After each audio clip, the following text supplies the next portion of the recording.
Yes. Really? So Toronto's going to... No, Toronto won't win. No. Anyway, hello, everybody. It's Welcome. tied. It's a tie game. Toronto It's could tied. win. They're gonna lose. Toronto has had the better record than Montreal for like the last. Yeah, 6 years. but last year they lost the opener against Montreal in a shutout. I was just Well, going to say... The Rangers look like crap with their new coach losing to the Wait, Penguins. we're not starting with hockey. You Stop. went there. You raised You the started... like Anyway. we're winning. Hello, everybody. Welcome. Episode 236. Canadian Brick Brothers. There isn't any news, really. So, yeah, we're probably going to talk about sports. But I will mention the Blue Jays because I don't know what their score is tonight. But they're up. They're high. Last I checked, They're leading their series against the That's Yankees 2-0, and they Yeah. like blew out the Yankees on both games. So yeah. They currently are ahead by 1 run, 2-1. What's inning is it? It is the 6th. So if they win tonight, then they advance to the next round. Wait, isn't it best of? It's best of 5. Yeah. And What was it, 5? Wait, Yeah. it was it 7 at one point, or is that just hockey? the next round will be 7. Okay, so it is 7. Okay, I'm like, wait First- a minute, no, you're tricking me, but okay, that makes sense. First round is best of 3. Second round is best of 5, and then rounds 3 and 4 are best of 7. Okay, Hockey is all best of 7. they changed that though, right? Yes. Yeah. Okay, because I'm like, I remember like 92, 93 when I actually watched baseball because the Jays won the World Series.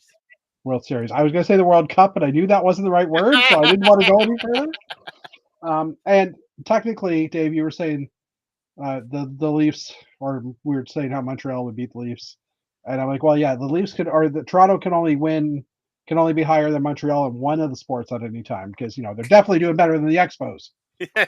Anyway.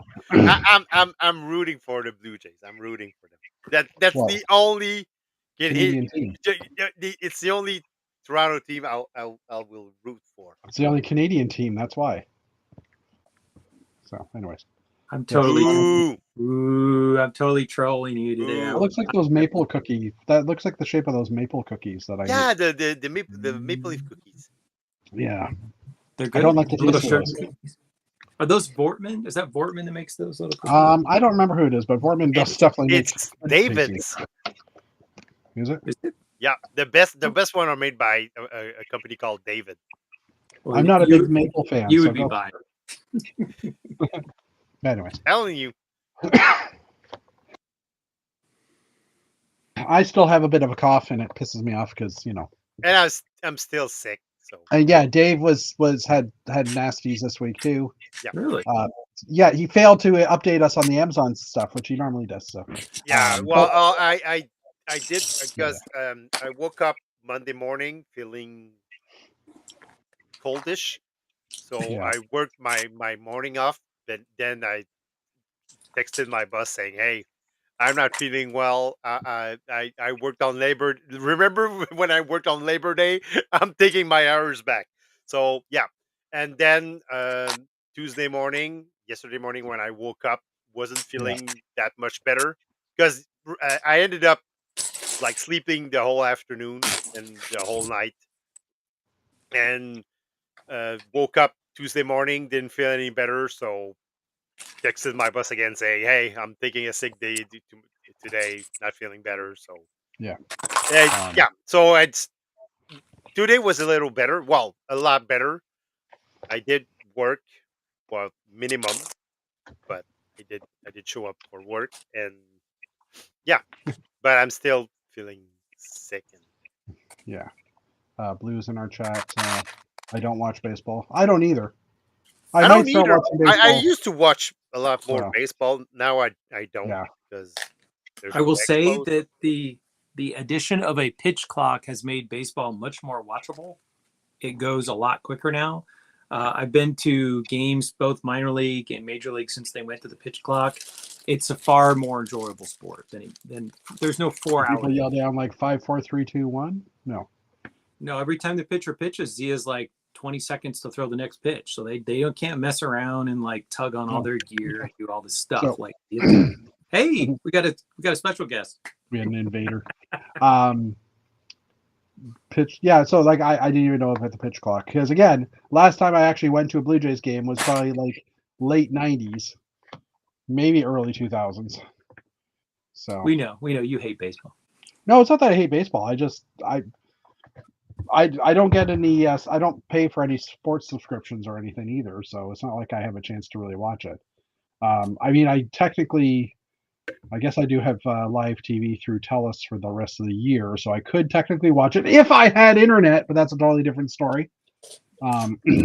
Let's not go down that rabbit hole. Yeah, well, I have internet, obviously, but it's Yeah, it's via my little device. you're streaming because so you do have internet somehow. Yeah, But yeah. I had arranged for my internet to finally get switched over. Everything's done now. In that the polls stuff is all fixed, and it was like, okay, we can finally officially switch you over. And Bell Canada, who I'm technically with, who supplies our fiber, came in Monday morning to switch me over to like basically take the fiber cable and put a little metal stick on the end that converts it into something Telus can read. Telus came in later in the afternoon, where was there for about an hour and said, "Yeah, we can't get it to work. We all the settings are right, so we had to call Bell back. Bell came in today, so I went basically all day Monday, all day yesterday without internet. Bell came in mid morning. He basically replaced all the hardware that they had done. He went out to the box like down the road to make sure that the fiber was still active. Everything's perfect with them. And then he's like, tell the Telus guy this, and this, and if that doesn't work, then I don't know what's going on. And I'm like, great. So Telus is going to be here tomorrow between 8 and 5. So they say that more oh, fiber. so it's a contest of who's not competent, right? It's pretty much, yeah. Who is not doing his job right? Yeah. Who's disappointing Jeff today? Who's annoying? Yeah, you know what? It's the fact of apparently I'm not allowed to have internet for more than 2 months without having an interruption. I literally should have a sign that says X number of days without internet this year. It's probably 2 months, but anyway. So yeah, my little phone is going to get a little warm this evening because it's charging and providing us with signal. I saw a funny thing on Instagram that said it's one of those 0 days since this happened, and it said 0 days since there was a Star Wars reference mentioned. It's like a record for most days without one, also zero. Yeah, I saw that one too. Yeah. So, but yeah. So how are you boys doing? I mean, other than being sick or other things, what have you been doing? It's been grinding me. I have a bad schedule, and part of it's not my fault. Part of it is my fault. I agreed to teach an 8 a.m. class for extra money because I could use Mondays. Monday, Wednesday, Friday at 8 a.m. And I am not a morning person. And is it online at least, or do you have to drive down? Oh no. I have 4 in person and 1 online. So this is the extra class was in person at 8 o'clock, and we're just night owls. I mean, I don't even get tired till after 1. Like I come up between midnight and 1, and then I get in bed, and then I don't fall asleep, and then so I get up at 7. And lately, I've just been waking up at like 3 a.m. for no particular reason, just waking up. And so, like this morning, I woke up, went and taught my class, came back, and went back to bed. So, Folgers in your cup. I just, I just can't keep doing this. Like, I just feel like I'm burning the candle at both ends.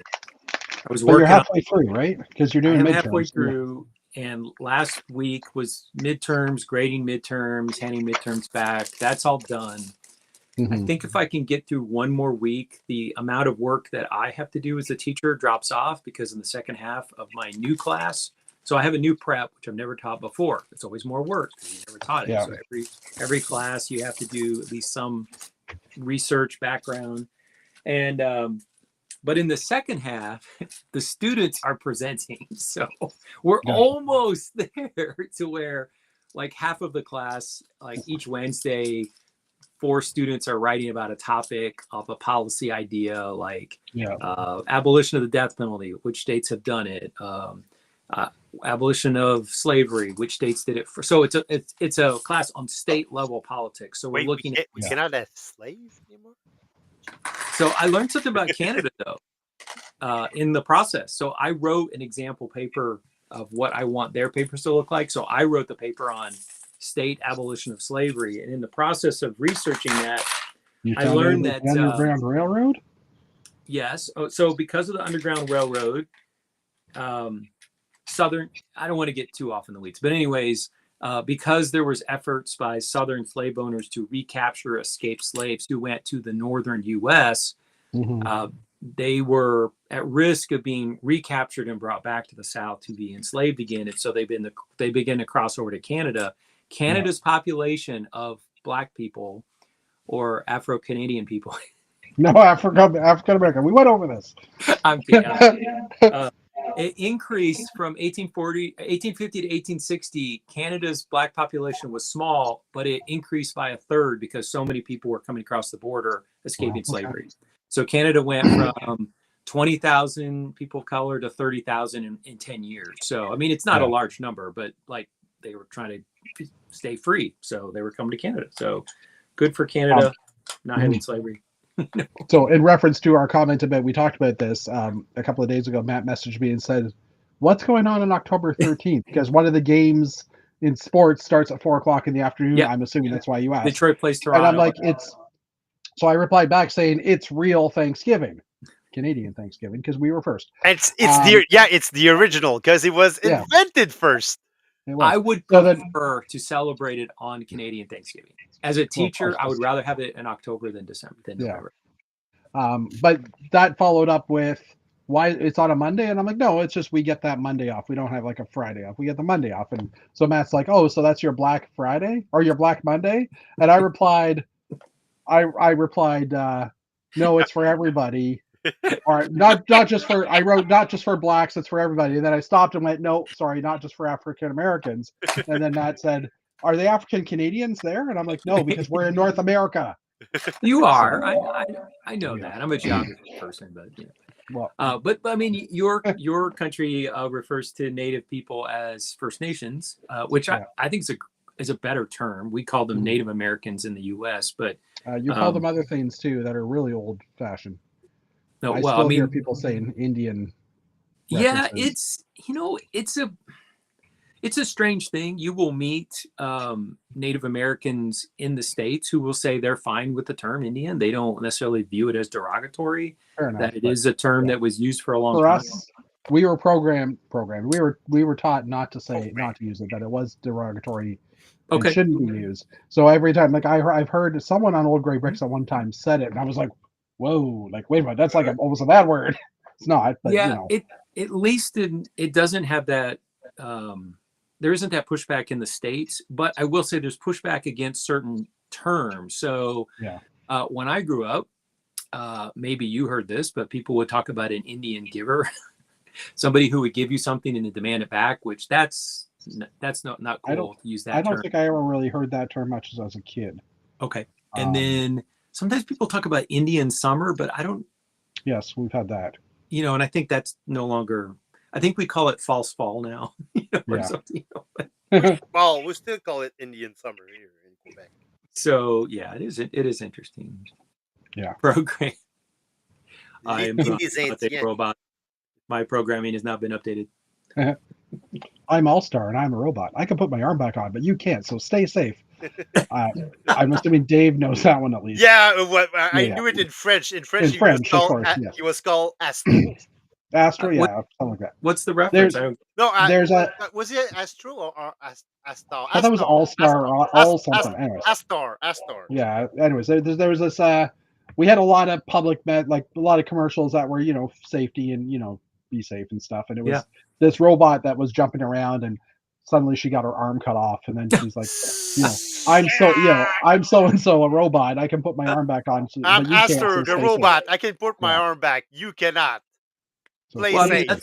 That's what I learned from Star Wars. Is 3PO loses an arm and his head gets swapped, and he's fine. You just put it back together again. It's all good. But if you don't give him the right color leg, watch Lego Star Wars fans freak out. That's right. Speaking of colored leg, oh, black. Is Oh. that black?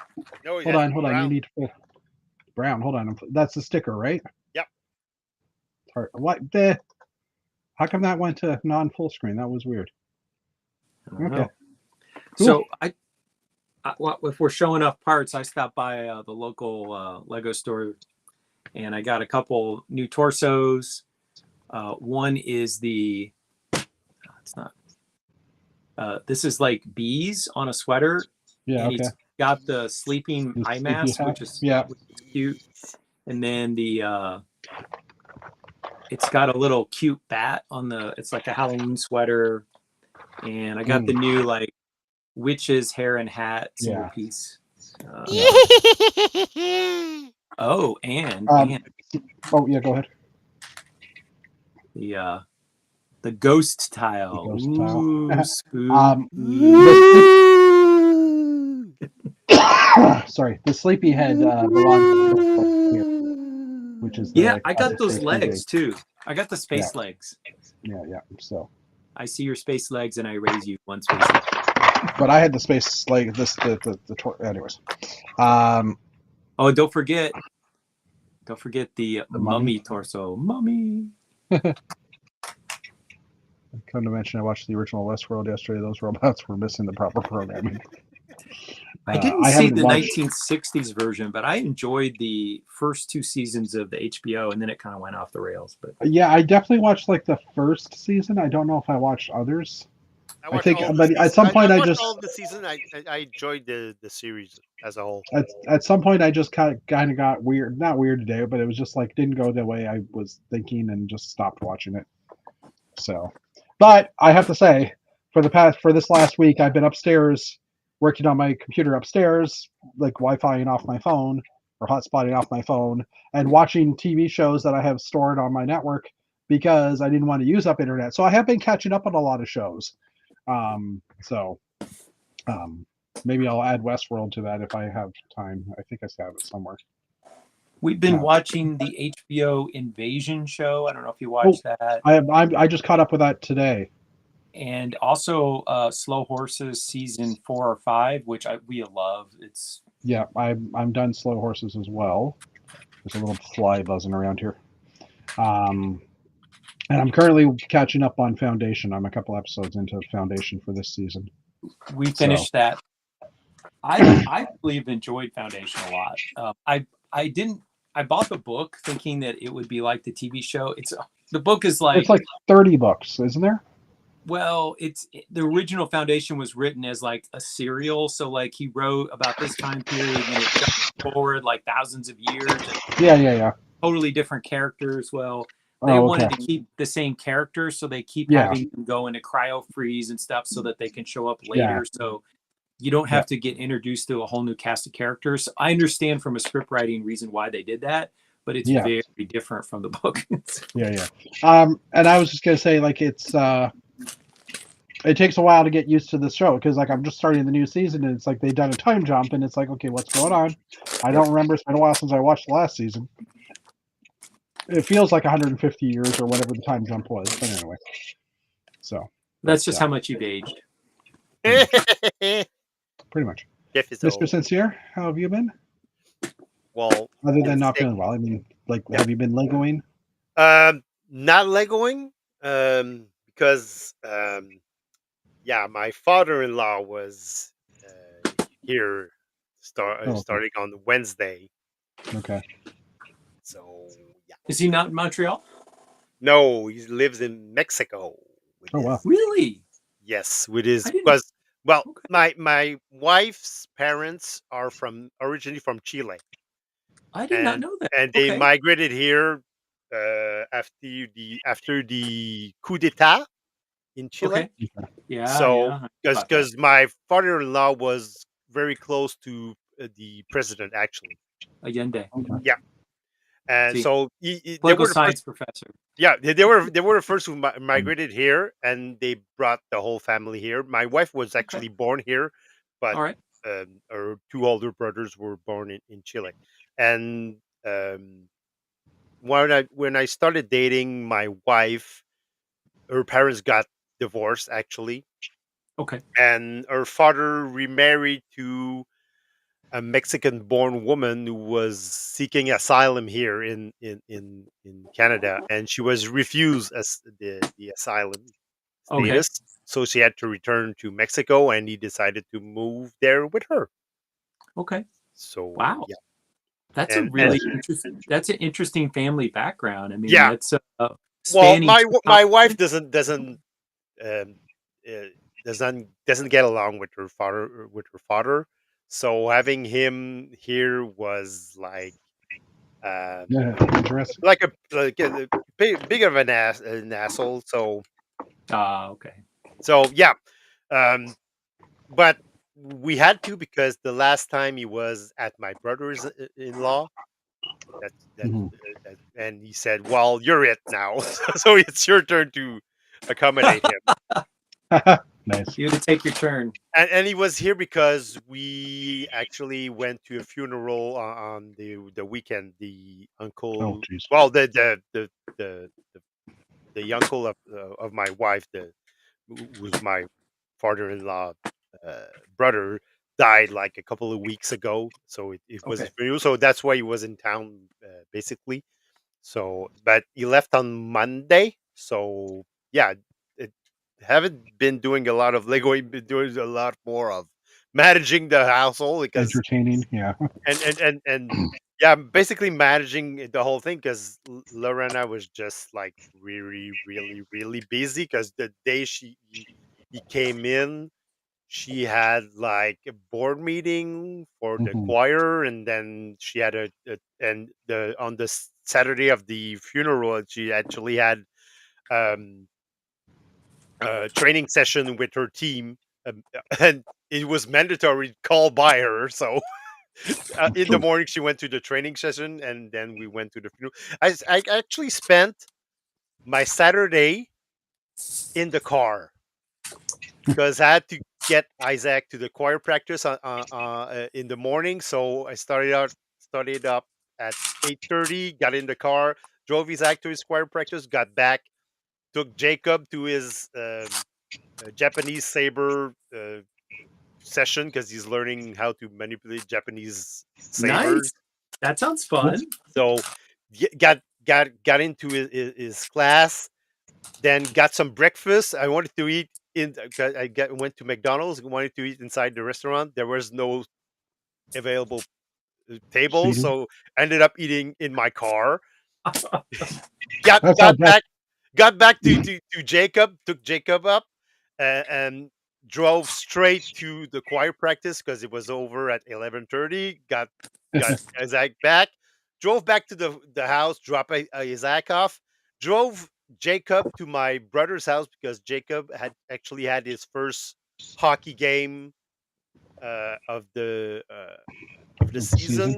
season, and it's not a like a it's a non competitive league now. He just wants to play for fun, so it's a Yeah. Yeah. and my brother found this league near his house that they're just teens.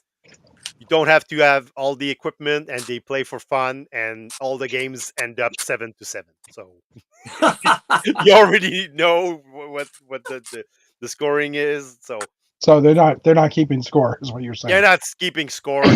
They're just for fun. It's called the Old Timers League. So Okay. Okay. it's just like for fun.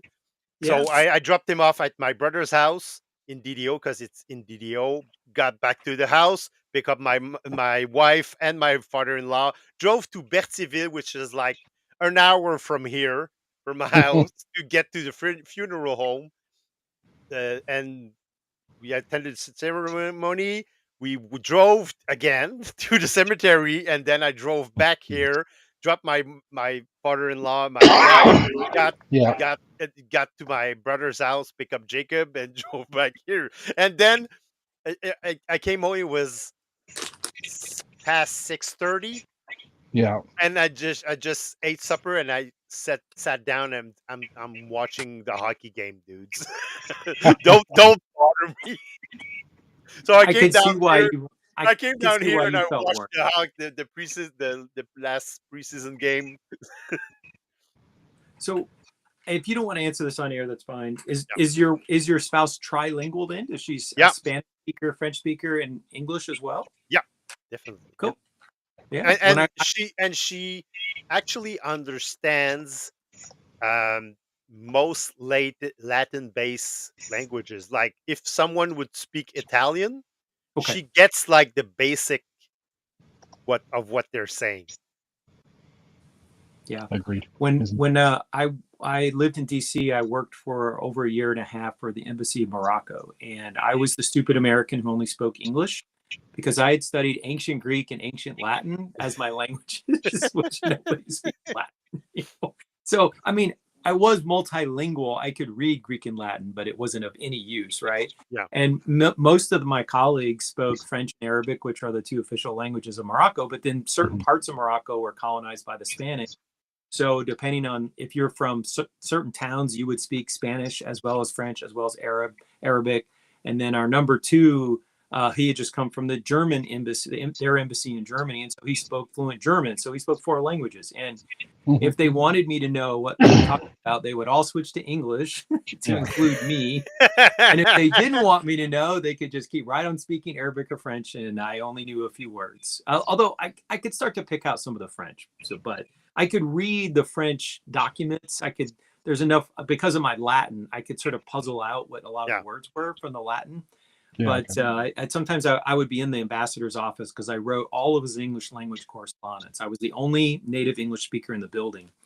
And he would get a phone call. It would be like the Egyptian foreign minister.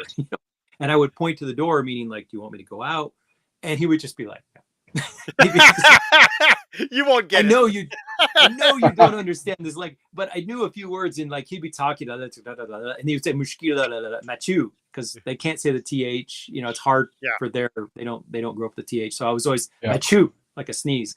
And he would get off the phone, and if I heard my name too close to mushkila means problem, and I knew I was going to be asked to solve a problem. I did not want to hear mushkila. That was the one word I did not want to hear. Well, better than you are the problem, I guess. Well, that's true. Well, all right, one more. He's watching the game.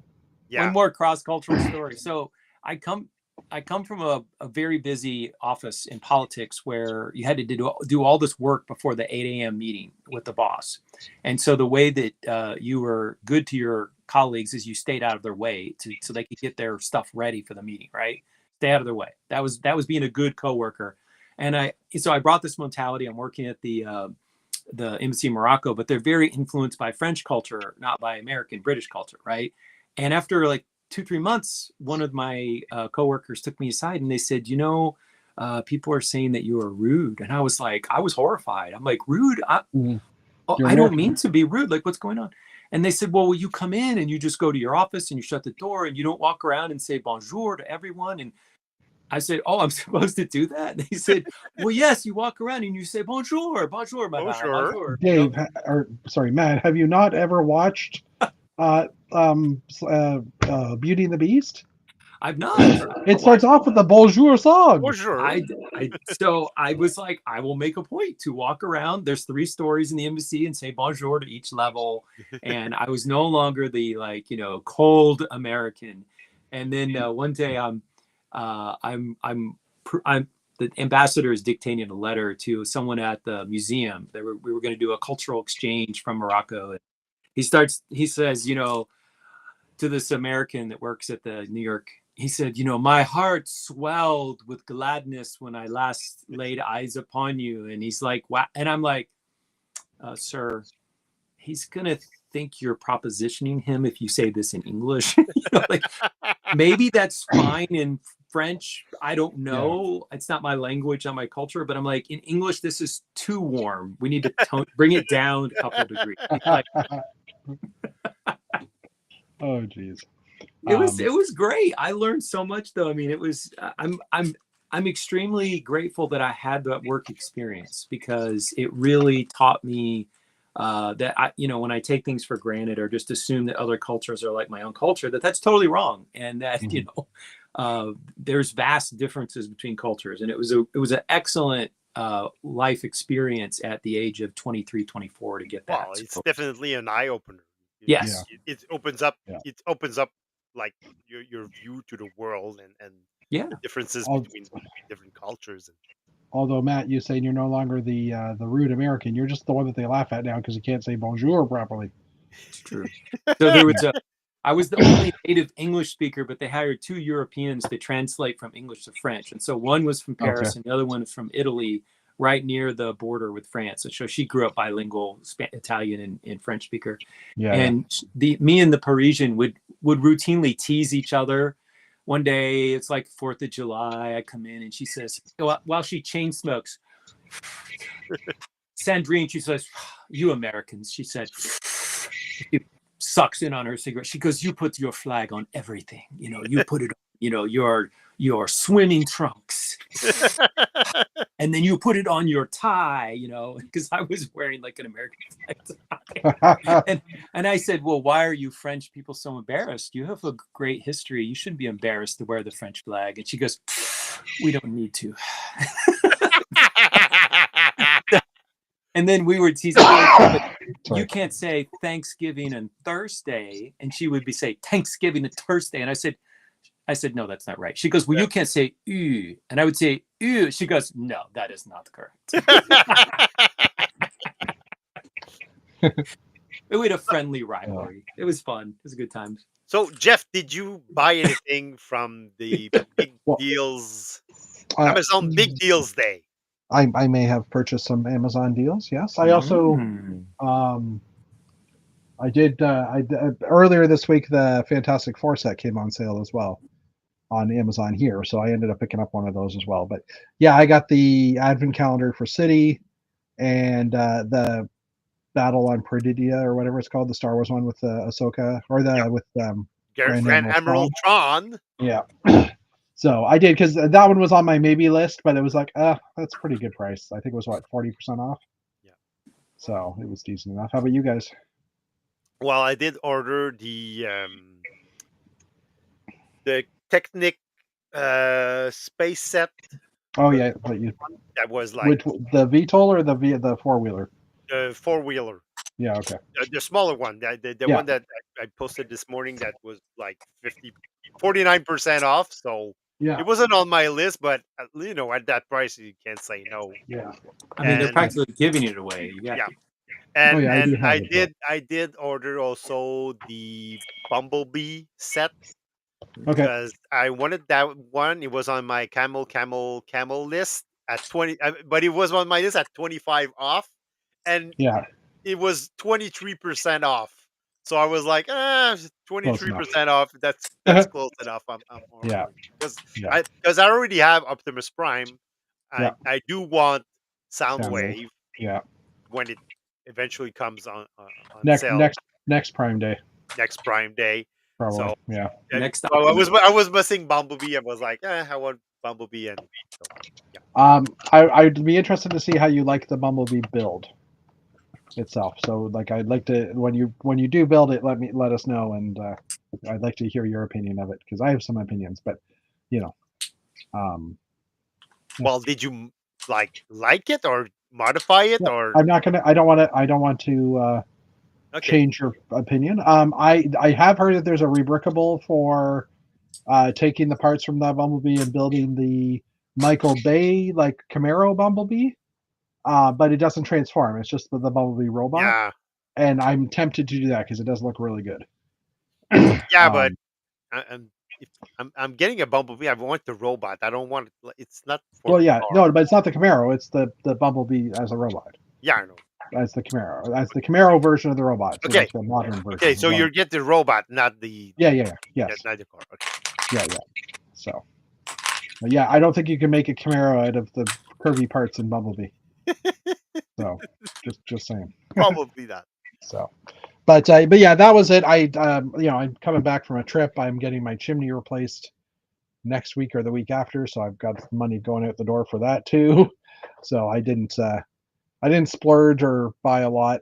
Not that there was a lot of stuff. Like none of my camel triggers actually happened. I got one today, but I think that was for the Advent calendar, which I had already bought. So I'm assuming that the Star Wars one or the no, the City one. Okay. Yeah, Yeah, I'd already got this this. I'm tempted by the Star Wars one because it's Star Wars and I like it, Yeah, and but it's all droids. it's all droids and Um, it's and my like I posted on our private chat. I can't believe that the advent calendar is now $60 $60 Canadian. Yeah, regular dollars. I mean, they you when they the first one came out, I remember they were like 39.99. yeah, and yeah, and And they were 29.99 city. and back then they were $10 more than the city one. Yeah, And now yeah, it's just like the city one is 39.99 at regular yeah. price, and the Star Wars one is 59.99. I mean, it's just insane. Um, The only thing I ever want out of those is the like unique printed torsos, like the holiday yeah. sweater, which honestly, for the as much as the set costs, I could probably just go on Bricklink and just buy the torso. You Yeah. know, Out of curiosity, this is Canadian pricing, $39.59. Like Dave was saying, I just switched it over to American just to see if it's still the decent American pricing.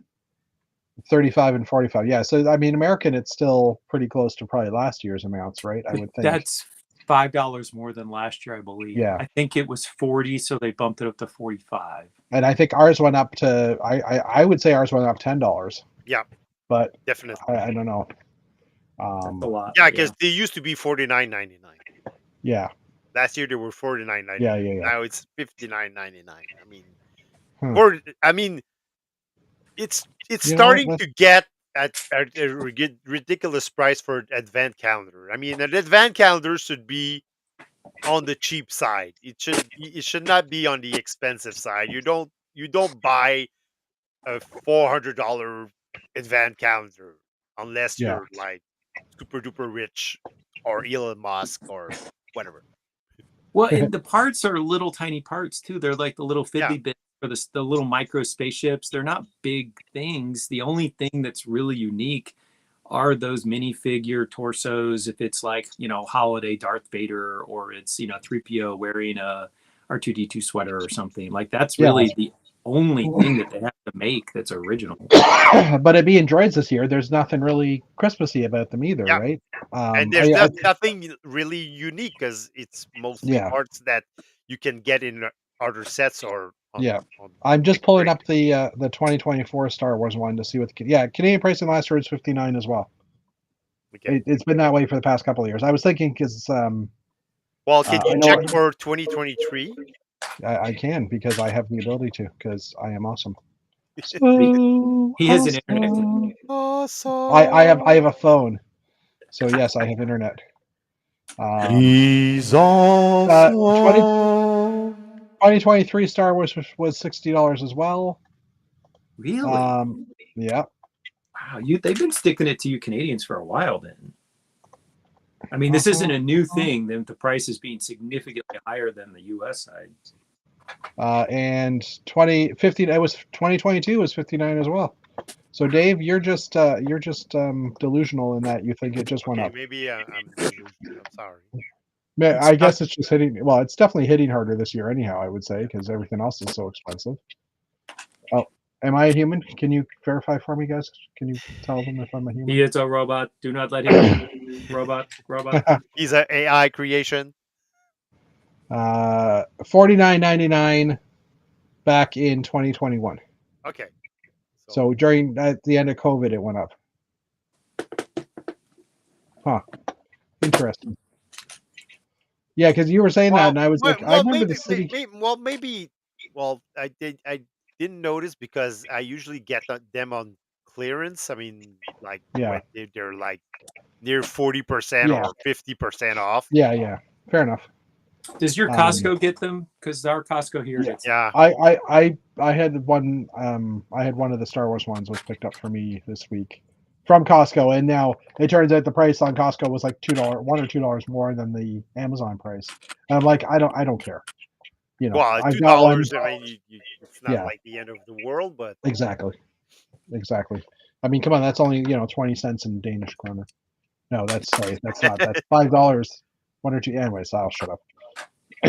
I'm still, to this day, just for the record, I'm still like this morning. I woke up and I'm like, 2 weeks ago today, I was in. What day is it? Wednesday. I was in Denmark. I was in Copenhagen, and I'm like, you know, dreading getting out of bed to go hop on my computer and use my data. Anyway, yeah. You were wishing you had just stayed there. I was. I wish I was in Copenhagen. I wish I was in Copenhagen. I wish I was in Copenhagen. But really, Billund. Yeah. Was Billund as much of a sleepy town as I've heard? Oh, it's so tiny. It's like 7,000 people. 7,000? 7,000 people, and we were doing the math, and Lego employs about 3,000 employees in Billund. So it's the company town. like yeah, almost half the town is. I figured it was like well, yeah, pretty much everybody, because when you look at it, if you think about it, if 7,000 people, half of that is like that. Say what, 60% are adults. Maybe a little bit more, but yeah. Maybe a little bit more, a little bit less. I don't know. Probably but, 75%. Yeah, so I mean that's a huge portion of the town. That's crazy. I was just pulling up. Let me just full screen this guy again, because I was actually looking at this today because I had to get something. I had to get something shipped from our hotel because we left something there and it was important enough that I had to get it shipped. So I was looking at the town, and this is most of the town. Legoland's just up here, so it's just off screen. This is Legoland. That's the airport, right? Tiny. The Legoland Hotel there's two of them right here. The hotel I stayed at, which was the Lodge, is right here. This racing track is now a development that they're built at Lego's parent company called Kirby. They are currently converting this into residential housing. I think they're doing like 200 or 300 units of residential housing in this thing, plus the whole park and like the green space and everything. So that's the area. In order to get, I mean, excuse me, Jeff. Do you know if they're doing the development for Lego employees to?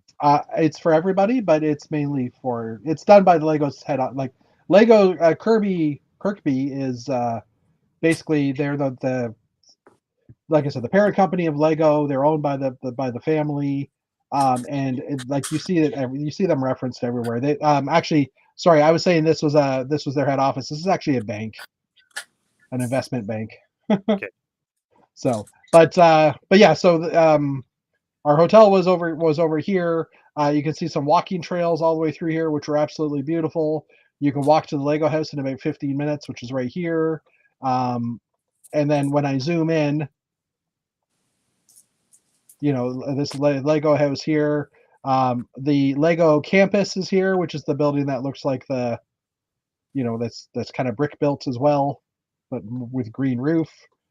Lego house here.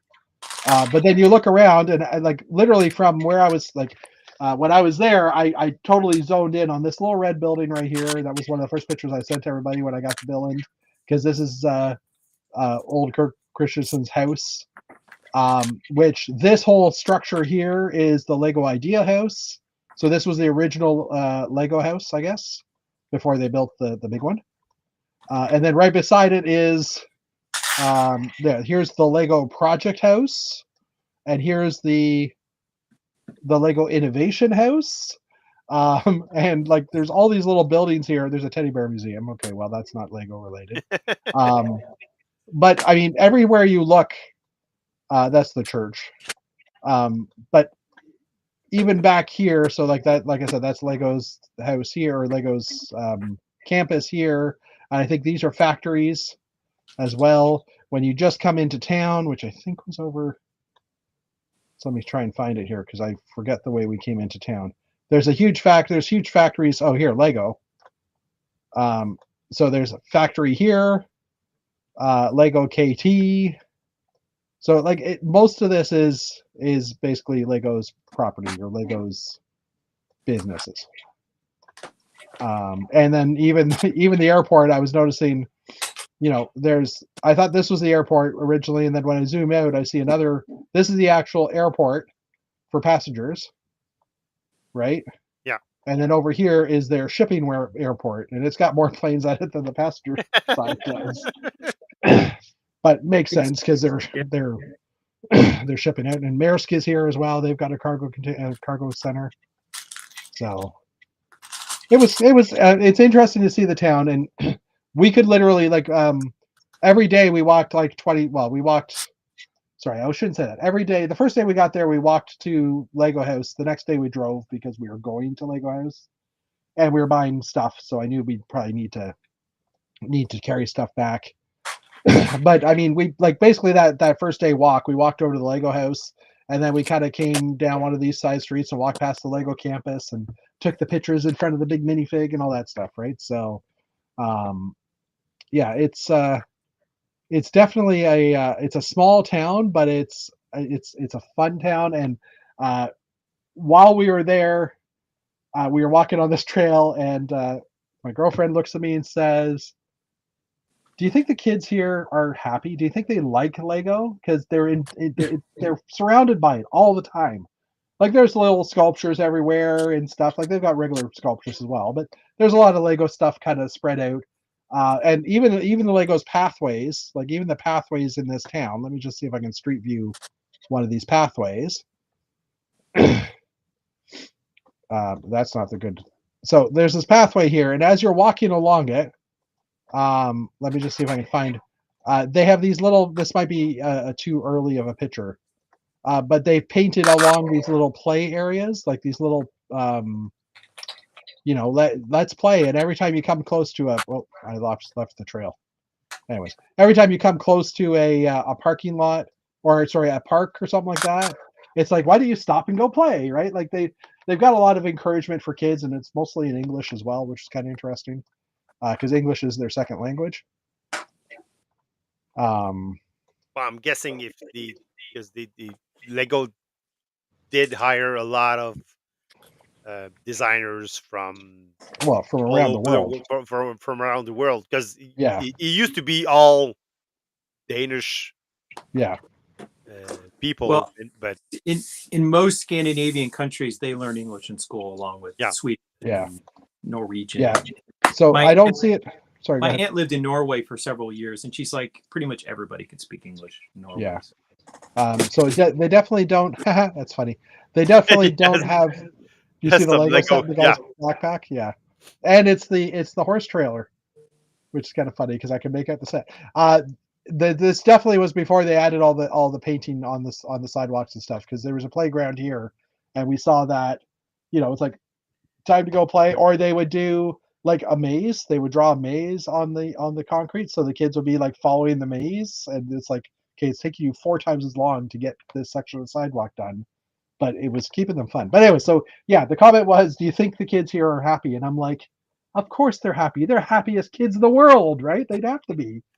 And for the entire week, I would when we were walking around, and if we saw like a kid crying or something like that, I'm like, see, that kid's not from Billund. So, but I once went to Hershey, Pennsylvania, where the Hershey Chocolate Company is headquartered, and the street lights are shaped like Hershey Kisses. Okay. And it smells like chocolate in the air, and I'm just like, oh man, if I lived in Hershey, this would be amazing. The streets flow with chocolate. But every kid in Hershey, Pennsylvania has acne. Anyway. Dave's drinking and not laughing. That's impressive. Fair point. It wasn't that funny, I guess, but yeah, Lego Airport, wild. Agreed. It's actually the second biggest airport in Denmark. Copenhagen. How far is Billund from the water? Like, did they have container ships like load up Lego stuff? No. They're totally nowhere near. Let's just map it again. Okay, I didn't know. I mean, yeah, Billund is literally in the middle of nowhere. Got it. Okay. There are no highways to get here, so the Billund is here. Oh wait, sorry. Let's do that again. Just Billund is here, and basically you have to zoom out a lot. Wow. And the main highway, the E20 is the main highway, and it kind of comes around here. If you're ever traveling and you want to get to Billund from bus or like if you're on the train and you want to get to Billund, you basically stop at Colding and then you take a bus or transit somehow there. But there's no train system that runs, so that's why they built an airport, because it was just easier for them to come in. They Lego built the airport as a private airstrip in like the 60s, Okay. and then privatized it. Like someone bought it off of them like 10, 15 years later, and it became an actual airport for Denmark. But yeah, it's kind of interesting. Although I have to say, and we drove around it, but Ribe here, Ribe, is the oldest Viking city in the world, or in Denmark at least. I don't know if it's in the world. Cool. So we drove around it when we were going to Skarebæk, because Skarebæk is kind of down here somewhere. So Skarebæk is not right adjacent. No, Skarebæk is like an hour drive from Billund. That's fascinating. It's weird. Like when I was talking to Deborah before, one of our friends from Montreal, from Parliament, and she didn't get a chance to go this year. They had to back out last minute, but she was saying that and I can confer. There's no direct way between these cities. You have to have a car or a bus, but the bus takes like an hour and a half or something like that to get there, whereas a car is 45 minutes. So, yeah, it was kind of crazy. And Copenhagen, for reference, is all the way over here. Wow. So it's on the other side of Denmark, like the the east end of it. No, the west end. I got that right. And it basically takes 3 hours to get from Billund to Copenhagen. Wow. Yeah, I remember asking when Boone was going to get hired if you could commute, and he's like, "No, you could not daily commute." No, you couldn't. Yeah, just because Billund is so far out. And then the next biggest city, I think the second biggest city is Aarhus up here, which is another coastal town. But yeah, Billund is like, when we were there, I was getting some news and stuff, and at one point I saw, the top 10 cities in Denmark, and I was looking through, and Billund wasn't even in the top 20 or 30 because there's such a small population. But I mean, they probably have made billions for Copenhagen, or for Denmark in general. So yeah. All right, should we jump into the news? Yes. All right, let's do that since we're already sharing. Strangely enough, I'm assuming whoever does the Lego Ideas update, it being This week in the news. Being the 8th of October, and this is the first Lego Ideas update we've had, which was October 1st, which was made on October 2nd. So we didn't talk about this last week. So there's a few items that hit 10K during that period of time. The first one was Vampire Diaries. Did we do this one? By the Salvatore Boarding House, or the Salvatore Boarding House by Tobnak. We also have Yugoslav Kiosk K67 by Indigenaire. That's it. So I'm expecting another drop of a lot of Lego Ideas later this week, or for next chat, because, like I said, this was all there was. And that's it for Lego Ideas. Bricklink Designer Program. If Lego had done it the right way, and I'm not saying the right way, if Lego had done it the same way they've done it in the past, we would be telling you how much money Lego has made this month or this week. But Lego, when they brought the Bricklink Designer Program live, they had that little scroll bar below each of the items that said it's almost funded or whatever, to say how far it was. As soon as every one of those projects hit the funded stage, the 3,000 sets, the bars all disappeared. So I have no idea how many copies there are. That being said, I haven't looked into the code to see if that bar still exists, and it might be just be hidden. But yeah, basically all the sets have hit their funding mark. So, and they're all still available because Lego did increase the amounts of them. But yeah, we don't know necessarily how many have sold. So I will see if I can dig into that information. I mean, it's only available for another 4 days, so I think that's the other thing they've done. It used to be a month, and now it's like an 8-day period or something like that. So if you are interested in any of the Bricklink Designer Programs sets, they are still available. The castle did definitely get funded first. I did catch that part. But and it's one of the cheapest ones. The $2.99, yeah, it is. Well, there's two at $2.99. And the Art Factory, Matt was eyeing this one up, I believe you were saying. Yeah, I looked at it, but The outside is pretty good, but then you flip Yeah. around and the interiors are like boring. Boring. I was like, am I going to spend that? I'm like, no, I'll just buy more hats. But Fair enough. Yeah, the outside is definitely beautiful, and it's a foldable, so it can be 16 by 64 or a 32 by 32 base plate. So and it's got an elevator, which is kind of nice, and the elevator's up front, which I kind of like too. But yeah, so like you said, I will try and dig into the data. No cheap ones on this run. Yeah, there is this. Well, this one being the cheapest, $99. Well, yeah. yeah, but with the elevator, that's why our minifigs are overweight, because they don't get the exercise of walking up and down the stairs. This is true. I told you about the elevator and the staircase thing from last Yes. week, right? Yeah, okay. You can just stay at a Copenhagen hotel. That'll help. At least that one in particular. That's why they're all so trim over there. They are. Yeah, I and don't take it the wrong way, Matt, but while I was there, I was like one of the chummier people around there. And Oh I'm no, like, I know you're telling the truth. I mean, no, but I was thinking to myself, people are gonna look at me. If they hear me speaking English, they're just gonna be like, "Oh, fat American." Fat American. yep, that's the stereotype, and there's some yeah. validity. I mean, we are There overweight. is. Well, it's Canadians are a little overweight too. So, all right. Next up. One We last question. have layers of insulations. That's what. Well, I mean, did. you have at least the harsh winters to justify it. You know, you got to stay. No, warm. there's no justification for the amount of insulation I have on my body. I disagree.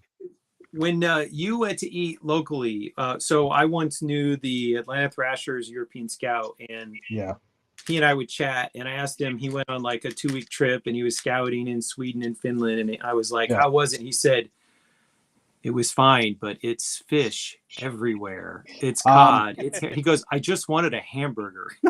yeah, we were in most of the cities we were in, there were options for all of that. And then I wanted a hamburger. I had fish a couple of times, but I had fish and chips, so it was cod, right? So okay. But He's yeah, like, I was so sick of fish after 2 weeks in this. Yeah. Yeah, we ate a lot of we had a lot of Asian food.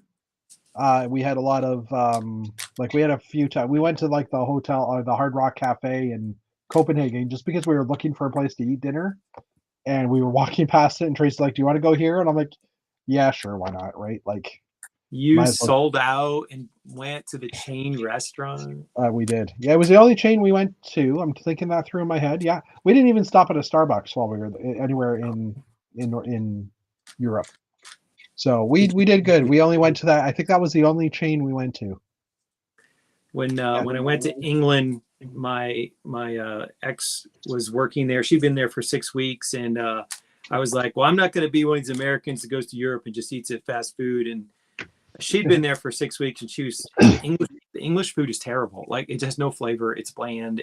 Everything's like boiled and fried. Yeah. She goes, do you want to go to Pizza Hut? I'm like, yes. Yeah, and that Pizza Hut and Burger Kings, we saw a crap ton of them in every city as well, and 7-Elevens. So it was just weird.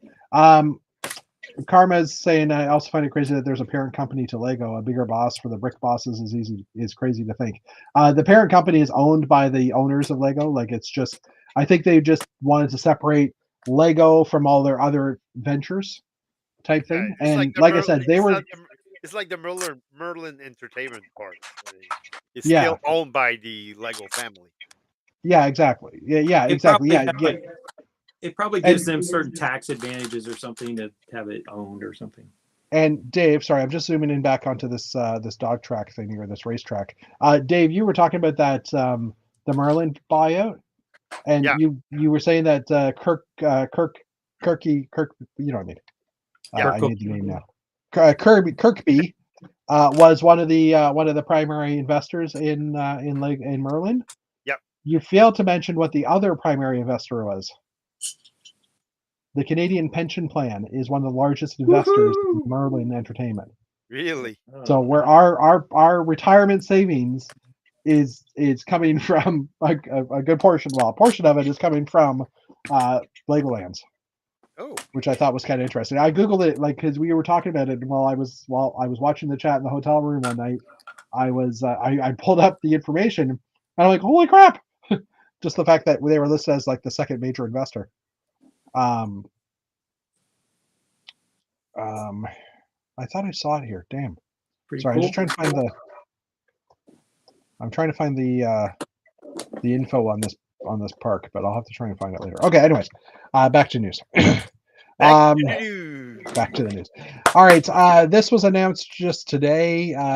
There's a new documentary called Bricks on Track: The Building of the Lego F1 Drivers Parade Special.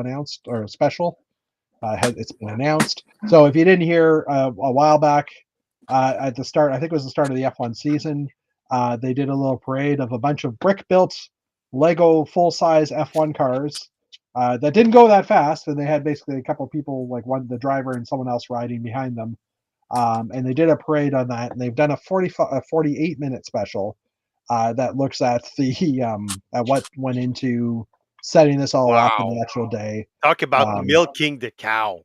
Milking the cow, yes. So 48 minutes documentary on this. Really? Wow. Yeah. Oh, this is in Las Vegas, I guess. This is where they did it. But yeah, it just gives you kind of the. I mean, it might be interesting to watch. I don't know. No. Well, I'm not a car guy, so you might enjoy watching it. Well, I'm not an F1 guy, and I'm afraid to start watching that Netflix F1 show just for the fact that I might actually want to watch it. I don't know. Watch it. I would rather watch the rebuild, which follows the Montreal Canadiens as the rebuild. What do they have to rebuild? The team. Wait, when's the last time they won a cup? 1993. Jeff's getting into sports. Okay. Look at this. When was the last time the Toronto Maple Leaf won the cup? Like what? 1962. 1967. Oh, 67. I was close. I got it with the second guess. 64. No, 67. 67. All right. All right. Lego Virginia's factory has raised the last beam into position, and they commemorated it by having a pine tree on top of the beam. I'm not sure why they chose a pine tree. But the new factory in Virginia has reached a major construction milestone with the placement of the final steel beam on the main production building frame. The steel topping out marks the start of the next phase of construction for the factory, which still remains on track to begin production in 2027. We've already touched on this before, but they will be over 1,700 positions. Wow. And you can sign up to get notified of any openings. That's a big press up for nothing. Yeah. Yeah, and it doesn't say anything about the damn tree. That's like there's no news there, and they're making a big deal out of this. And well, there hasn't been any news this week anyhow. So guess I need to move to Virginia. The steel topping out milestone was celebrated with a signed beam and a 2.5-foot Lego brick tree, a playful take on the construction tradition. Oh, do they normally put a tree on top of a building or something? I don't know. I don't know what that construction tradition is, but I guess that could explain why there's a tree. Wow. Anyway, yeah. That's a big PR. That's the big news for the week. Well, that's a big PR nonsense. Stunt? And that's a big stunt for nothing. Yeah. So there was an article that dropped about the updated list of retiring soon sets.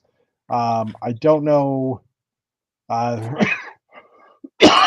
Sorry. The few weeks ago, Lego shops.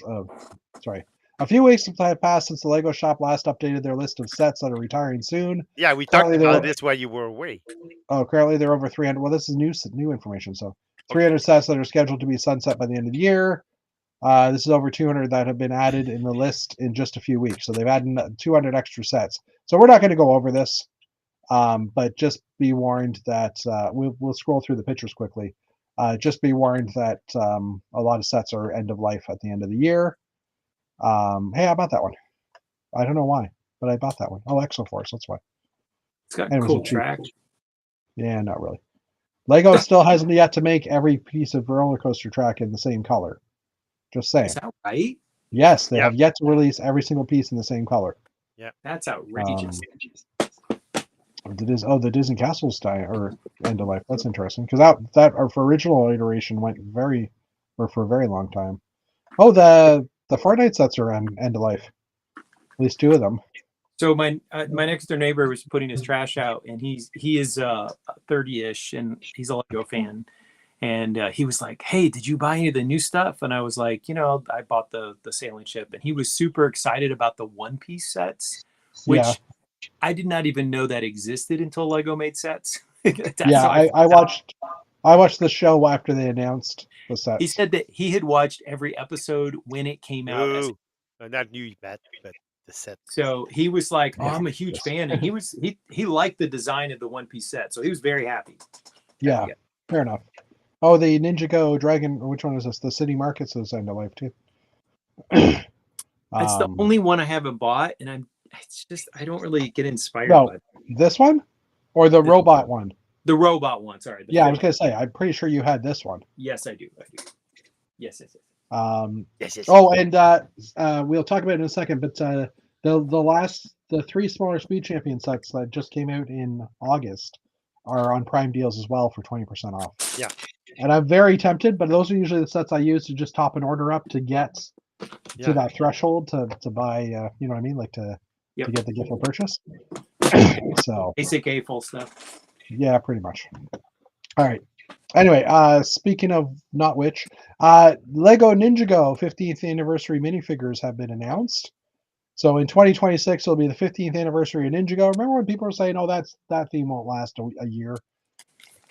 Yep. And it should come as no I surprise. remember reading on online forums back in the day that it was a team made up by teenagers. Yeah. Putting together a bunch of stuff, because the first image we were looking at, there were motorcycles, ninjas, Yeah. and skeletons. Yeah. So yeah, a few. So they've their big plans for next year's anniversary is a few hints were given at Fan Media Days and Bill last month, including these 7 shadowy minifigures. We're not told anything about the minifigures' identity, but we're invited to speculate on them for our readers to do the same. Obviously, one of them is probably Sensei Wu, because he's got the normal hat, and that's what they're saying.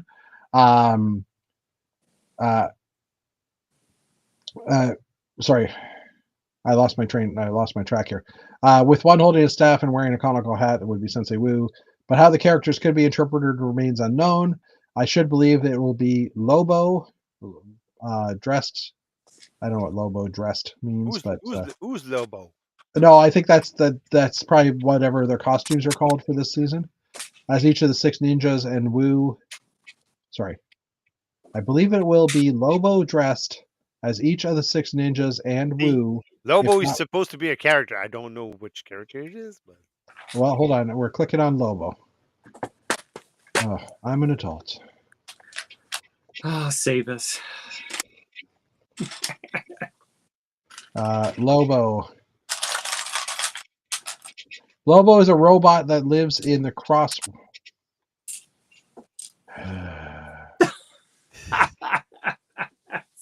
Is a character that lives in the Crossroads. He is the owner of Lobo's Total Rad Arcade, Lobo, and the co-host of Crossroads Cross Truck. Anyway, so it is a character of some sorts. Okay, now that we figured out that useless piece of information, it'll be on the test. So they're saying it could also follow the example of Star Wars, offering some long-awaited characters from the series never before seen in sets. So. Yeah, it's probably going to be one of those. We get one of these characters in each of the sets, so you have to collect all the sets to get all the characters. Obviously, collect them all. Yeah, pretty much. So okay, next up, Amazon Prime Days. We've been talking about it. They're live until the end of today. We're not going to go over this because this is the American list and it is different than our list. Yeah. But you can, if you want a quick look, you can go to Brickset and look at the Amazon, the Canadian Amazon list, and you'll get all the information that you need. Not all of them will still be available. Yeah. But here's the discount at Amazon. I'll throw that link in here in private chat, just so you have it. Obviously, till the end of today. In past years, Canada had not as big at discounts, but they had more sets that I would buy than the US. Okay. did.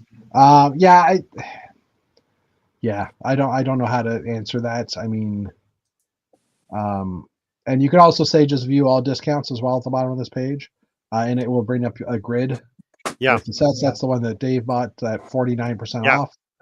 $22. Wow. Yeah. I already have it though. I was like, I don't really. It wasn't on my list. It wasn't on my Yeah. radar. It's not something that. But at that price, I was like, I'm gonna buy one and convert it into a minifig. Yeah. Over. I mean, Now I'm logging into Bricklink. Oh, am I going to be able to log into Bricklink? We just sent an email.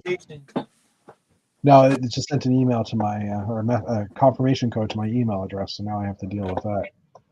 Anyway, all right. So yeah, there's a bunch of a Sonic the Hedgehog set. It is done by the percentage discount, so obviously the top ones are going to be the best deals. The VTOL helicopter as well, or the heavy cargo ship is 40% off. Yeah, that one I pass on because I'm not that. Yeah, I don't blame you. The deep sea rescue sub, which has been on sale for quite some time. Yeah, it's been 40% off since before the Prime Pride Day. So yeah. Sorry, 591843. I just told you my confirmation code. So Magnificent Dragon and so on and so forth. So yeah, this is the one 40% off for the Ahsoka Tano battle, which again, that was enough to make me go, okay, fine. And that being said, there are also deals at on Lego's website from till the 13th. So this goes for the rest of the week, and there's actually some decent deals here too. So when I had actually clicked on it, this is US, so let's just change that back to Canada. And I'll resize this a little bit, just so you can see. So like the Medieval Town Square is 20% off even, which that surprised me to see. The larger Technic Mars Crew Expedition Rover thingy is also on sale for 30% off. So there's deals here that aren't on. And I didn't realize we could have gotten our points at least as well for the same price. I didn't know that. I didn't even look here until afterwards.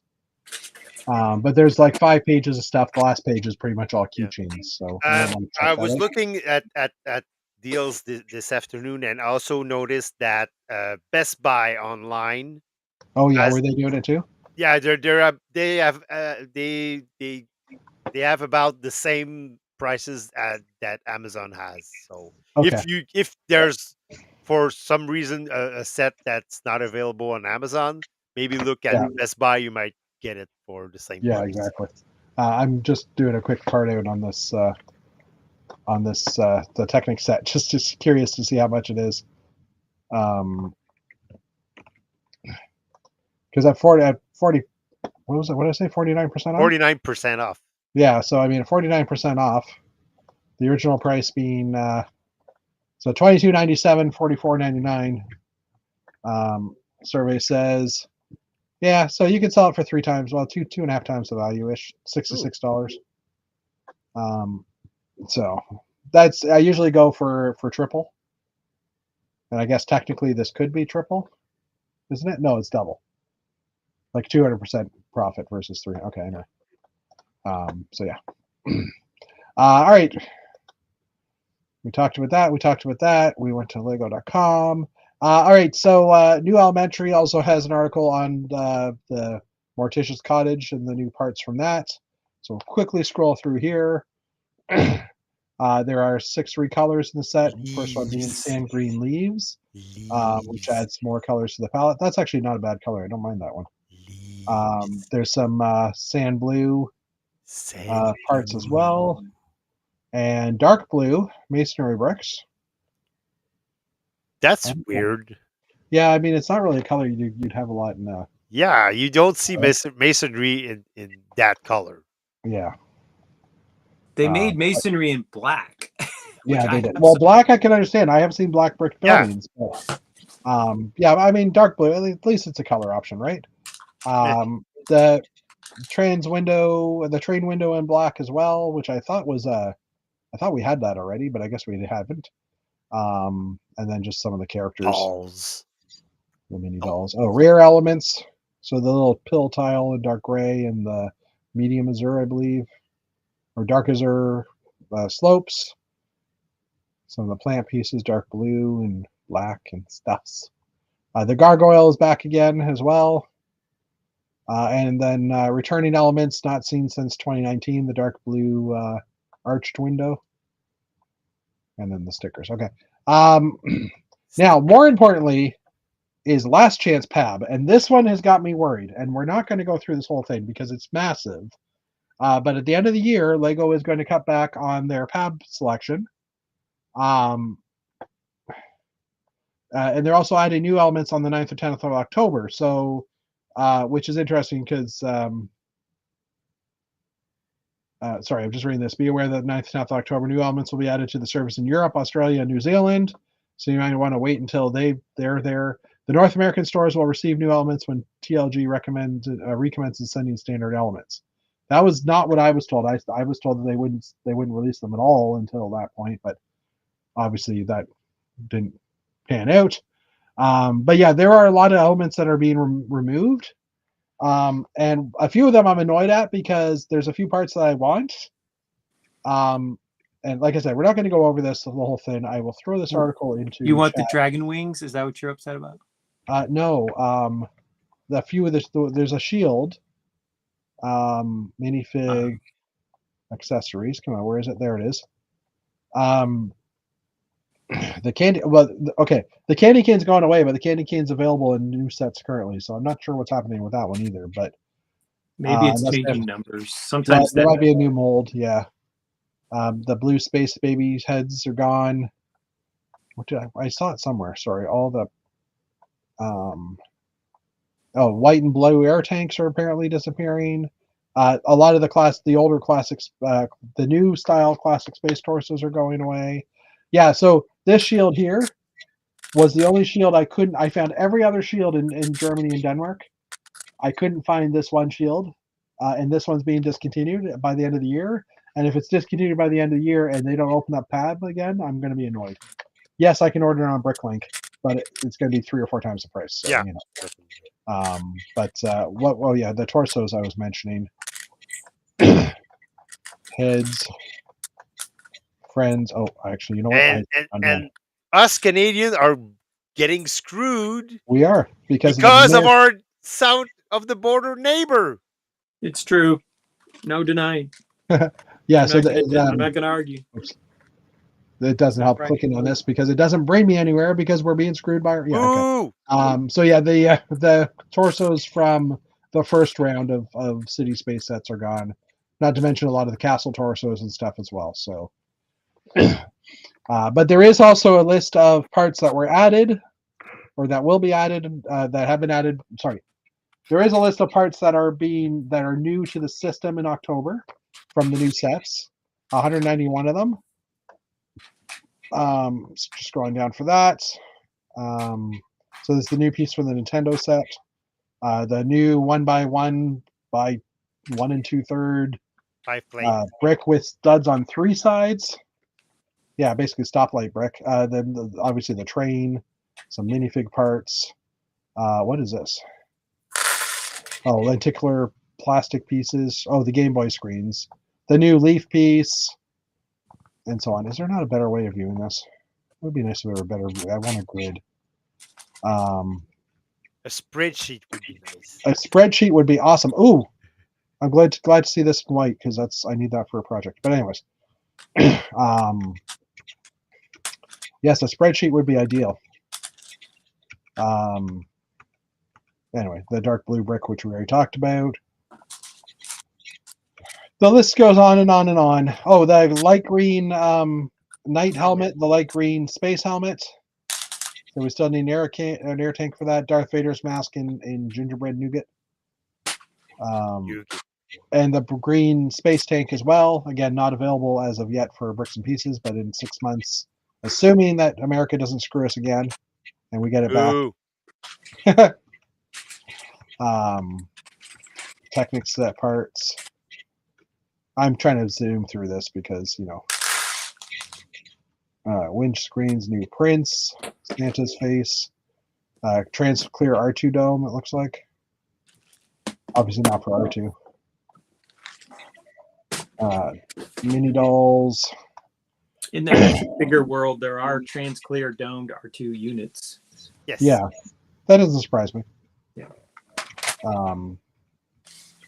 The new Christmas bow shield. Which is kind of neat.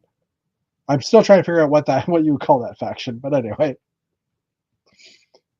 The bow knights, I don't know. Anyway. A bunch of torsos. Again, I'm just zooming through printed elements. They're No, northern helicopter. elves. Yeah. All right. Anyway. And then there is a brick set version of this as well. With again new parts that were added in October.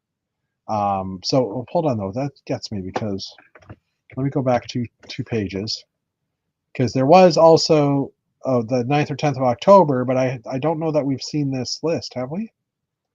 The new items that will be added on the 9th or 10th of October. Nope. So I'm assuming that will come up at some point, and they didn't link it here. So anyway, I thought that's what the second list was, but so yeah, a better version of the parts that have been added is on New Elementary. And now this is not the exact whole list because the previous article said 191, and this is 50 per page, and there's 7 pages, so that's more than 191. Actually, there's 10 pages. It's 13 pages. 1,025. Yes. How did you see that? Because 1,025. It's right there. I'm not a genius. So yeah, Lego. I just know how to read. Reading is fundamental. They did a bulk update on this list, obviously, because it's 10 times the amount. Sorry, I was looking for that number, and they're being mean to me. So yeah, if we're too mean, you can just kick us off the stream. Well, I could do that, but then you'd be mad at me. No. New Lego parts in October. I'm just trying to see if they actually have an article for what's being added. I thought I'd seen something, but obviously not because it's not here. Okay. That is the news. So why don't we look at the helicopter pictures? Helicopter. A helicopter for every pot. There's 19 of them. I don't remember if we looked at these last week. Yes, we did. We did. Okay, fine. He cannot get enough viewings, though. No, I can't. But we didn't look at the Denmark part. Do you want to? Yes. We're at an hour and a half. Okay, well, we'll try and do it quick. I did pull up everything here just because, and I just wanted to show, after my haul of plant parts from Legoland, I know I have to start a 4th plant bin because this bin won't close. So just saying. More plane. This was my kid was tagging this weekend. Sorry, I never actually talked about this. My kid was collecting money for the cadets this weekend. This is the last time he's going to be doing this because in 3 weeks he ages out of the program. So I dropped him off, and I didn't get an official photo of him standing all nice and pretty, but I quickly grabbed this one. I did work on the digital house version over the weekend as well, and I'm waiting for the wheel to spin because I did a kind of a spin around. I don't have all the parts to build it, but it's loading. Sorry, loading. Come on. It's hard to I was basically holding my phone and spinning it around in digital. Where's the garage? There is a garage. No, where is the garage? Oh, right here. Okay. And technically, there's going to be another garage, I think, somewhere under here on the basement level. Okay. Another garage? Yeah, I want a basement garage so that I can pull the trailer in there. Are you going to have an elevator like Mitt Romney? No. I don't get the Mitt Romney comments, but no. Okay. Do you guys know about green peppers? Yes. Yeah. What do you know about green peppers? Yeah. We grew them. Yeah, but do you know what happens to green peppers? My mother made them into stuffed peppers, which I hated, and then I refused to eat at dinner. Green peppers are the base color, and Yeah. as green peppers get older, they change to yellow, red, or gold, or red, yellow, red, or orange. So I bought a Really? pepper that had a slight yellow coloring on it, and the next day I took it out of the bag, and it was like a quarter orange. And I was like, I knew this, but I didn't realize that it could happen that quickly. Were you So, upset? no, not at all. I just thought I was like, oh, hey, that's cool, because I'd never actually seen it happen before. And yes, this pepper does look a little beat up, but it was still yummy. I did start labeling my buildings to match with the areas they go in the Spiral Castle, Nice. because that was a request by one of my helpers, or by my helper. So One of your helper? well, my helper. The Hey, I ultimate helper. I helped when he was in Atlanta, so he had multiple helpers. I have had multiple helpers, but but you help take it apart, not put it together. Fair. So, That's but fair. this will just make it easier to get everything done. And I'm also restructuring all the buildings. These two were completely open on the back. So I filled them all in and tried to cross brace them so they don't collapse.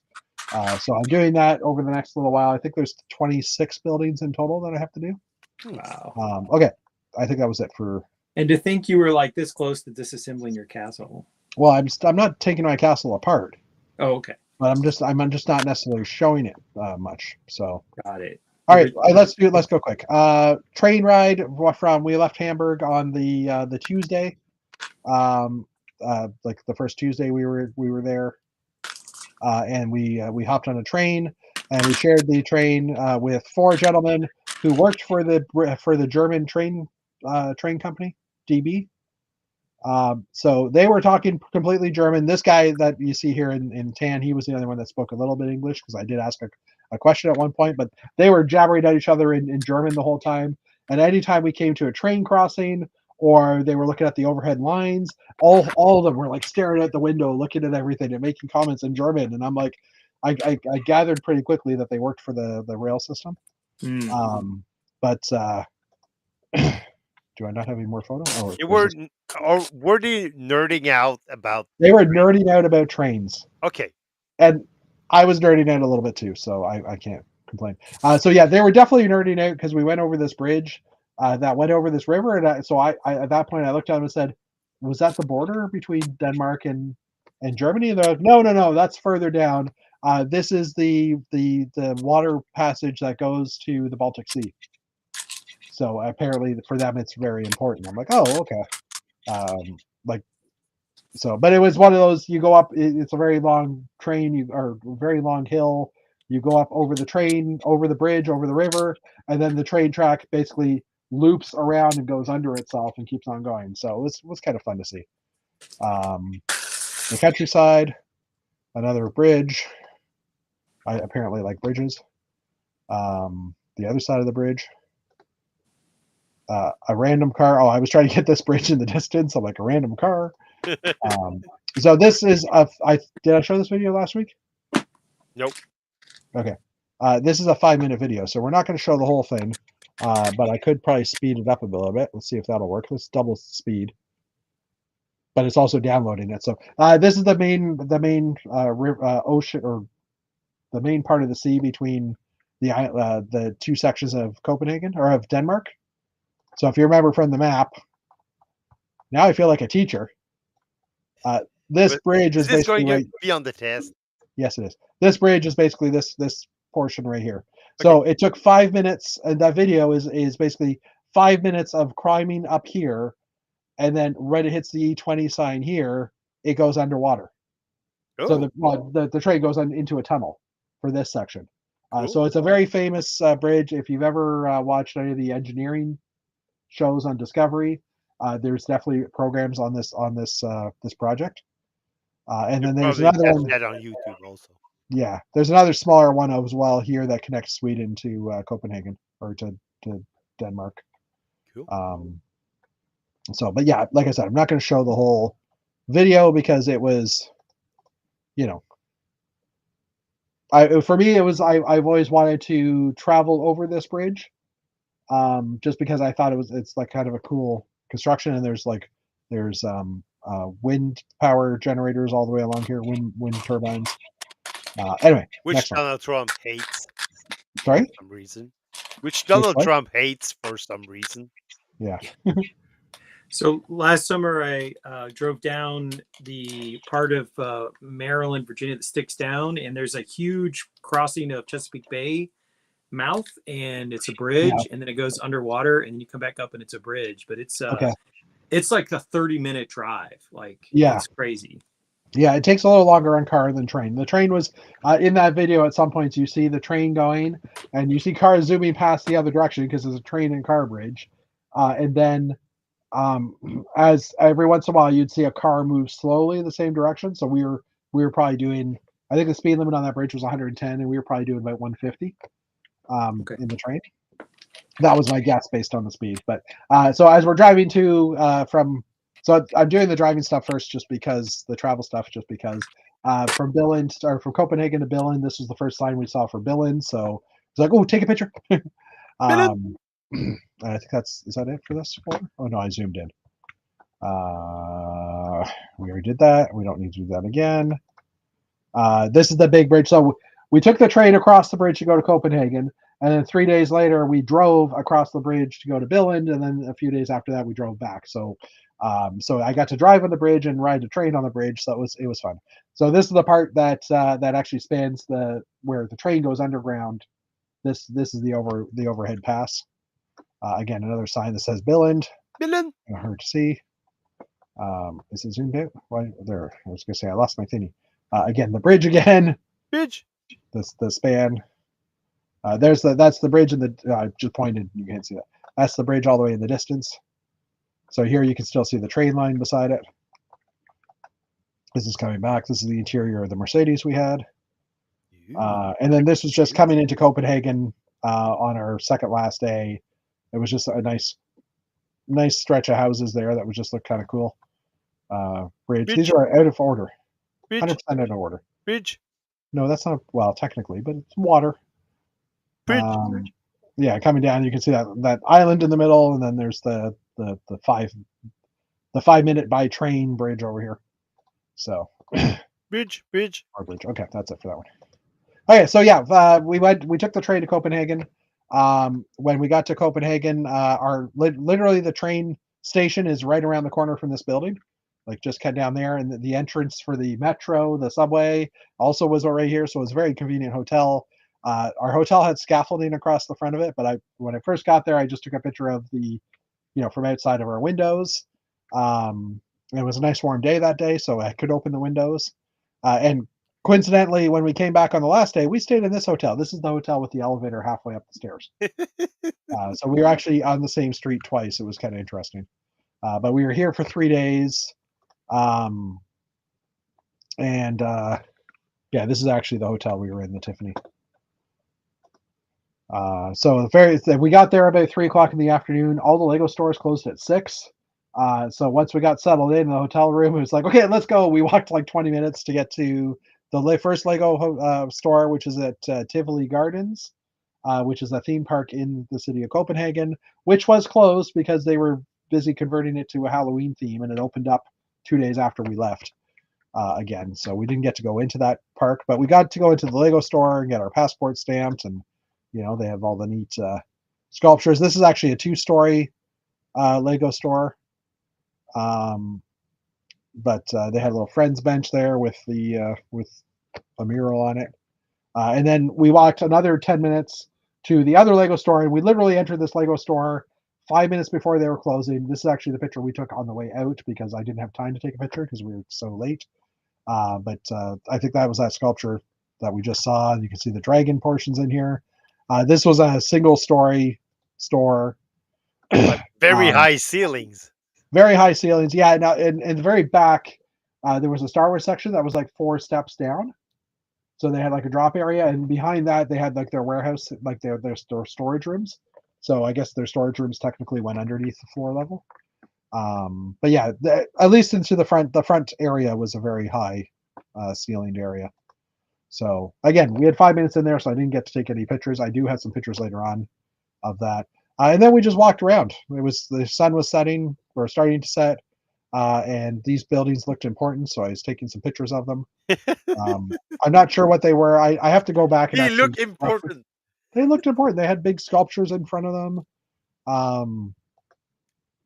And so I did a panorama, It's the Freemason building. Freemason building. So yeah, I did a nice panorama of the street. Come on. Okay, this is just the lack of Or the either that or the Optimist Club. Oh, look, it's giant balls. yeah, giant. I did make a comment about giant balls when we were there. Balls. And this was interesting. I saw this a couple of times. When they were doing renovations on a building, they drop an entire tent on top of it. As one does. Well, it was just like this was weird to me. I saw it like 4 or 5 times in the city where they basically just erect I said erect after Yes, our you balls comment. And But Balls they erect. put a big tent around the building so that it obviously cuts down on noise and dust and all that stuff. But it was like that's really interesting and that would make Yeah, sense but in North America. But, if you work in that building, well, you'd probably be hot as hell, but well, unless it's the winter, and then you'd be more comfortable with that tent over it. well, exactly. I mean, they can balls work erect. basically. It basically means they can work like 10 or every day of the week, right? Or every Yeah. rain or shine. This was another square where I just grabbed some photos. This also famous building. Don't remember what it was. There were hundreds of people getting their pictures taken in front of this. There was a balcony on the front of it, so I'm assuming it was like the royal residence or something like that at the time. So, and there Jeff, was this- what did you see? I saw a lot of famous buildings. Okay, so we didn't. Which were they? I don't know. We They were didn't famous. specifically. They're important. We didn't specifically research what we were going to. We were just walking. And for the record, I think the Hard Rock Cafe is just over here. For the record, there's a Starbucks and a 7-Eleven because this is like a major and a Burger King right there. All the food groups. And then like Carlsberg signs and stuff. I probably should have started the picture kind of in the middle because this is the main building, but I screwed it up and the Burger King logos. And then Not Burger King. other interesting sculptures. There was definitely a lot of like you could. This is something we don't see in North America. Just all the different like I mean we do see it, but all the different sculptures and stuff. They were everywhere in all these cities because they were built like hundreds of years ago. Yep. The next day we ended up we found a we like puzzling and we found a store called the Danish Puzzle House or Puzzle Company and it's like let's go. So we hopped on the subway. We walked like 20 minutes to get to this place, and on the way we saw this building, and I just loved the colors of it. This is more Sand blue. yeah. This is more like how am I going to build this out of Lego? Actually, every building was how am I going to build this out of Lego? Sand blue and dark blue as Yeah, roof. yeah. And then that was this building, and then when we got to the edge of the street, it's like the whole street, random street in Denmark, or in Copenhagen, and all the buildings are just amazing.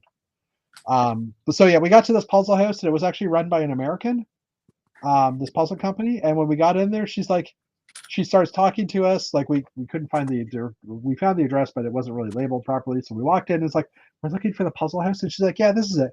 Oh, okay. So we started talking. And it's like, "Have you got any puzzles?" And she had one wooden puzzle.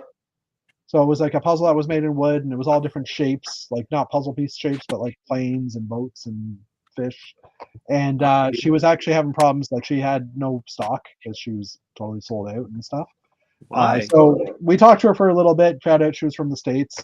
And as we're talking, she's like, "So I'm sorry you guys came all the way out here." And it's like, "Oh, it's okay. We're going to go walk to see the Little Mermaid stuff." And she's like, "Oh, that's pretty close. It's a 20-minute walk or whatever. And while you're going there, why don't you go to a little area of Copenhagen called Nyborg, which she's like, oh, the UN buildings are there and stuff." I'm like, "Oh, okay. So I guess it's scenic. I don't know. Pictures of buildings. Okay, sure." So we started walking. For the record, it was more than 20 minutes. But some other sculptures. These are more modern ones. But yeah, this is kind of like the entrance to Nyborg. And it was just company after company after company. She was saying there was a lot of cafes and stuff. We saw nothing.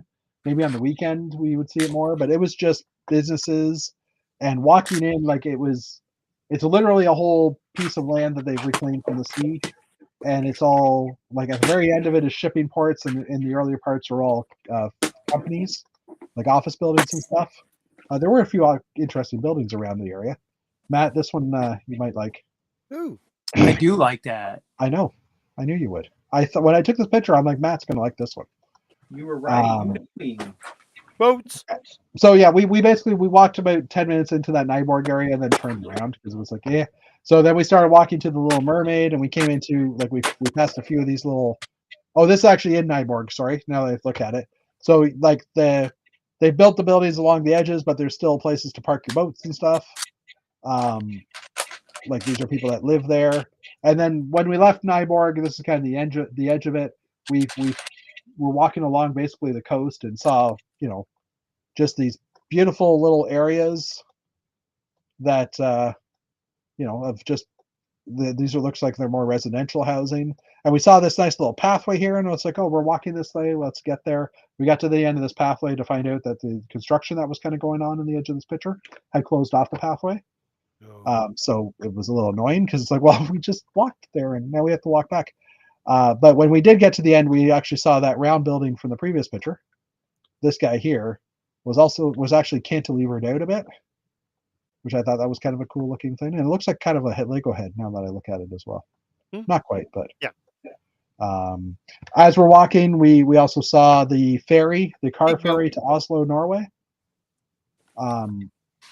Which I had a conversation with someone like yesterday about this. But anyways, that was at Cadet. So, and then we finally found like before we went to the Little Mermaid, we finally found an area that was just kind of on more on the coast, and there was a little cafe, so we stopped to eat there, and I took a picture. The cafe was actually over here, but I did another panorama. And one of the things I did, reason I took this panorama was because there was a patrol vessel in the harbor. I'm like, okay, this is weird. You don't normally see, at least in Ontario, you don't see like army patrol vessels anywhere, right? Then there's some of their port yards here, and then all the way on the far end of this picture. Come on, again, sorry for the crappy res speed here. All the way on the other end is a whole in the harbor here is a whole bunch of other military boats, because they are a sea-based country, and obviously their military is sea-based as well. The Little Mermaid. And I got scolded. Well, not scolded at. When I took my next picture, my girlfriend's like, "Why are you taking the picture from that side?" And I'm like, "Because that's the side with the tail. This is the famous side." But yeah, it's interesting to see. It was obviously a tourist attraction. She's not wearing any clothes, so I didn't sculpt it. It's not my fault. I couldn't go out there to put some leaves on her or anything. And then just walking along, there's this huge waterfall here with more statues on it. It's just random things you're seeing everywhere. And then the building I sent to everybody, and a few people were like, "What is that?" And I'm like, that's the Maersk office. And it turned out to be the Maersk's head office for all of their business. So it was just on the coast, which makes sense because it's on the coast. Across the sea was another building that looked interesting, and I found out afterwards this is the Opera House in Copenhagen. Yes, so I've seen this before. Yep. Yeah, okay. And then there was some interesting more construction all the way over here as well. Dave, don't become an opera singer. And then we walked another 20 or 30 minutes into the area. Oh, this is actually Nyborg. Sorry, the area that when I said Nyborg earlier, it was a different name. I don't remember what it was. But I could look it up probably. But this is boats. This is Nyborg. Yeah, boats. But this is actually one of the famous streets in Denmark or in Copenhagen. Because of this, like it's just the colorful houses on both sides. The left side was fairly quiet. The right side was loud as hell because this is where all the cafes and restaurants are. This is like the tourist street. And like I said, if you've seen any pictures, if you Google, Copenhagen, you'll probably see up this street represented.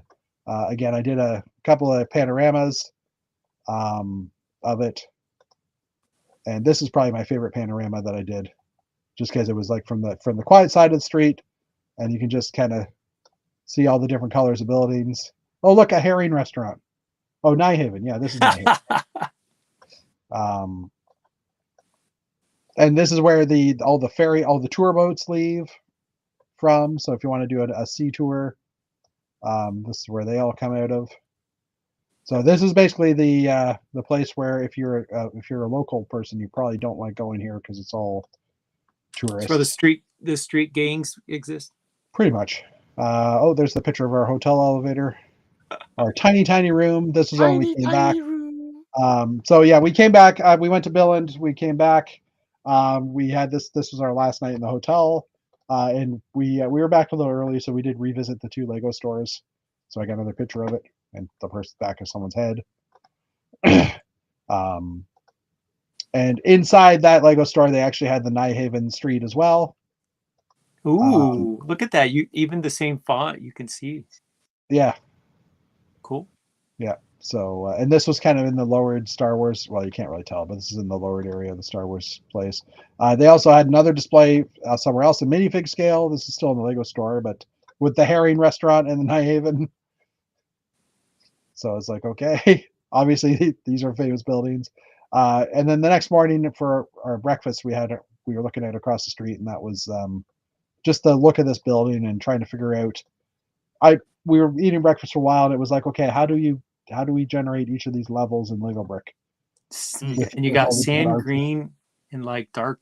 It's not Well, dark tan though. this is like a pale yellow. This is like Yeah, a pale faded. Yeah. flesh. Yeah, like a faded. Yeah, but it was more just like each level has a different style, Yeah. right? And then I ended up taking another picture of it too because I didn't get the top. Oh, that wasn't it. Yeah, there you go. So there's the top of it too, right? So so it's just kind of an interesting thing. And then leaving that day as well, there was, as you're leaving the airport, as you're in line for security, there's Lego structures everywhere. There's 2 Lego stores in the airport. So I took pictures of both of them, and then pictures of the flight as we were leaving. I'm leaving. This is all kind of mixed up because I kind of just grouped Copenhagen all together. This was the port. This was the area we were in when we took the pictures of. When I was taking those pictures of the sea, like I think it was somewhere in this region, or was it the next picture? Hold on, let me go back. Oh yeah, sorry, here. So we were kind of sitting somewhere over here. Wind turbines. But yeah, the wind turbines were everywhere. It was kind of cool, and stuff. Okay, But they're killing the whales. only if the whales are flying through the air. Well, according to Donald Trump, they are. Oh well, yeah, okay. Do we want to see pictures of Billund? Probably not, right? Let's save them for next time. Yeah, let's do that. It Could be a 3-parter.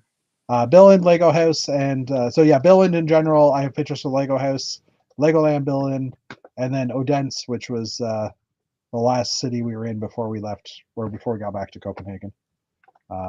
This one actually, we'll do this one really quickly. It's only 6 pictures. Again, just small town. This was kind of in the middle of Copenhagen. We stopped there on the way out of Billund for the night, and we were just going to drive on. And then my girlfriend's like, "Well, why don't we actually go into the town and tour? We have hours to kill because we don't need to be in Copenhagen that early." So we ended up going to their shopping district area. We had a nice little pastry in this little restaurant called Broad. Broad. It was yummy. Did you have any glog while you were there? I did not, but I did have my first hot chocolate while I was there. It was good hot chocolate too. Again, just random street and random small town and all the different shades of blue. I'm like, we could totally do all those in Lego because there's so many different shades of blue. And this was kind of interesting because as you're walking along, there's like a little pathway into an interior court area for a whole bunch of residential stuff and such. It makes me want to build a Lego city that has no roads. Like that has maybe a road around the outside and train track around the outside, but nothing inside, just pedestrian pathways, because I love them and wish I had seen more of them. Again, just random street with cool looking design buildings. Is it a famous street or a random street? No, this is literally this was just, we were walking back. We take a different path back. This was just a building on a 45-degree angle. This is where in my head it was like, oh, this is so doable in Lego, because especially if you didn't do streets and stuff, that was just all walking paths. And it turned out when we gotten back to Copenhagen that night, we ended up eating at a restaurant called the Proud Mary Pub. So it was a chain that we didn't know about. And when we were in there, we were eating, and Tracy and my girlfriend was like, "I think we have a picture of this earlier from a different city." I'm like, "Oh yeah, we do." So, anyways, that's that one. So we can at least close that. So okay, next week we will talk about the pictures of Billund and the Lego house and helicopters. No, we don't need helicopters anymore. Oh, helicopters. So yeah, sorry, that was a lot. Helicopters. Helicopters. We will close the chat because it's already 1:50 or an hour and 50 minutes, and people are probably tired of us. I would assume. I mean, yeah. See, Matt's tired of us. So, anyways, and Dave's just snoring on his mic. I want to end on a positive note. Wait, Congratulations. sorry, hold on. You say none of that was positive? Anyways, yeah, okay, go ahead. Congratulations, my friends to the north. Your team has advanced and beaten the hated New York Yankees. Good job. I thought the New York Yankees were like the best team. No. Weren't they really in the good? history of baseball, yes. Oh, but I thought they were still But like not this season. Okay, they spend a lot of money. They make the playoffs, but they haven't won a championship in quite a while. Actually, I think they won like one championship in this century. So cool. They still like to talk about they're eerily like the Montreal Canadiens, who at one point had won a lot of championships, but lately not so much. Again, not following the sports. So, sorry, David. And the Canadian lost. So, do we know who the Leafs are? The Leafs won. The Leafs won? Yeah. Do we know who the Jays are playing next? Do we know that yet? The winner of Detroit-Seattle, which will be decided on Friday because Detroit won, forcing a game 5. So now, if it's Detroit-Toronto, it's going to be a grudge match, let me tell you. Well, it's going to be an interesting. There's going to be a lot of people wanting to cross the border to go see a game in Detroit. Yeah, it's very drivable. And for the record, the Blue Jays you can easily get tickets for if you're coming to Toronto. At least on regular season, yeah, totally. They don't sell it like the Leafs. You can get nosebleed seats for like fairly cheap. I don't know what fairly cheap is anymore, but I know you can basically go on game day and get seats at the Skydome. And it will be called the Skydome forever and always, not the Rogers Center. I'm with you on that. I think it's a stadium should only be allowed to have one name, and if you want to change it to make more money, I'm not going to call it that. So I don't think you should name a stadium after a company to begin with. The San Francisco ballpark has changed names 3 times. Has had 3 different names since it opened. And I just call it the Giants ballpark. That's just what the funny thing is where the Leafs play, which used to be called the Air Canada Center, is now Scotiabank Place. We all call it the ACC, the Air Canada Center, and it'll always be the ACC because that's just easy to pronounce. And I don't want to name something after a bank, I guess. So, anyways, thank you everybody for showing up. We will be back next week. Same bad time, same bad channel. I'll have internet probably by then. I better. If not, I'm going to get really. Yeah, exactly. And Dave, Builder King. I thought it said Burger King. I wasn't even reading it. It's Builder. Sorry, Dave. I did and not. Look, he has the classic space logo on. There you go. Nice. And it's an inverted tile too on the top. Yep. A boat tile. That's pretty cool. All right, hitting the button.